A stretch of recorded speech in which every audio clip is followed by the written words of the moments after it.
خبر شامل کرتے ہیں۔ بہرام ہاؤس ڈنگا میں سابق وفاقی وزیر چودھری جعفر اقبال پریس کانفرنس کرتے ہوئے آپ سب صحافی بھائیوں کا ڈنگا شہر سے تشریف لائے ہوئے میرے دوستوں کا بہت شکریہ۔ 2018 کے انتخابات میں اسٹیبلشمنٹ کے موروں نے مل کر 13 سے 18 تک جو میاں نواز شریف نے سیاسی استحکام اور ملک کی معاشی ترقی کے لیے کام کیا اور جس طرح سے بین الاقوامی سطح پہ اور ہمارے پڑوسی ممالک اور بہت سارے وہ ممالک جو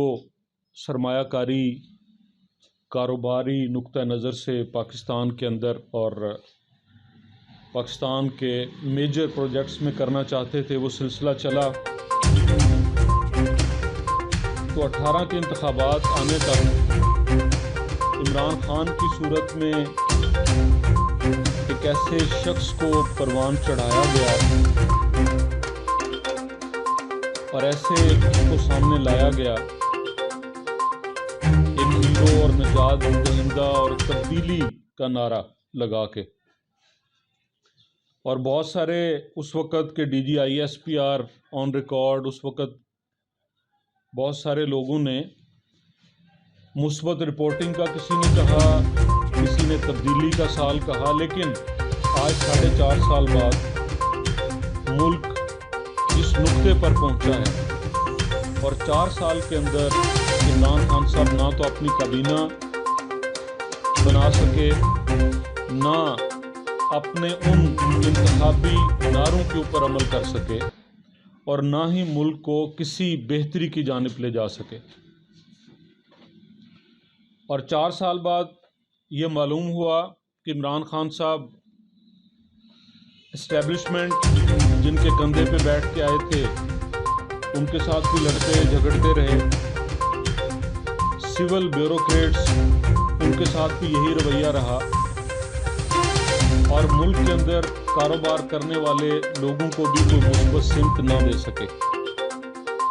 میاں نواز شریف صاحب نے باقی پارلیمان کے اندر موجود سیاسی جماعتوں کو ساتھ لے کر عدم اعتماد کے ذریعے عمران خان کو چلتا کیا اور وفاق کے اندر ایک اتحادی حکومت قائم کی۔ جو لوگ نواز شریف کی بات کر رہے تھے وہ سب پھر یہ سوچنے پر مجبور ہوئے کہ نواز شریف ہی ملک کے اندر سیاسی استحکام بھی لا سکتا ہے، معاشی ترقی بھی اسی کے ذریعے ہوگی اور بین الاقوامی سطح پہ دوست ممالک کے ساتھ روابط بھی وہی بہتر کر سکتا ہے۔ بطور میاں نواز شریف کے کارکن،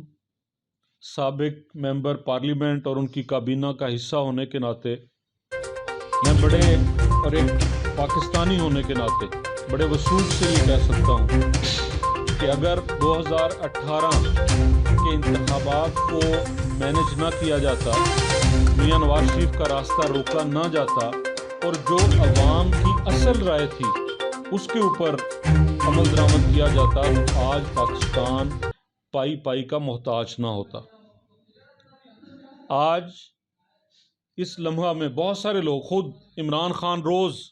سابق وزیر اعظم، اس ملک نے اتنی عزت اور احترام دیا ان کو اور وہ بارہا یہ کہتے ہیں ملک ڈیفالٹ کرنے جا رہے ہیں۔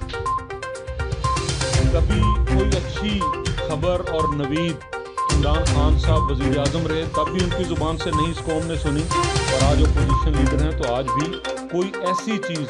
جو بہتری کی، ترقی کی، ملک کی سالمیت کی، کبھی وہ کہتے ہیں کہ جی اگر انہی لوگوں کو لانا تھا جو عوام کے نمائندے ہیں پارلیمان کے اندر، جس طرح وہ عمران خان ووٹ لے کے گئے اسی طرح یہ سب ووٹ لے کے تو ایٹم بم کیوں نہ گرا دیتے۔ خاک ایسی زبان میں، ایسے منہ میں۔ پاکستان عمران خان صاحب لا الہ الا اللہ محمد رسول اللہ کی بنیاد پہ بنا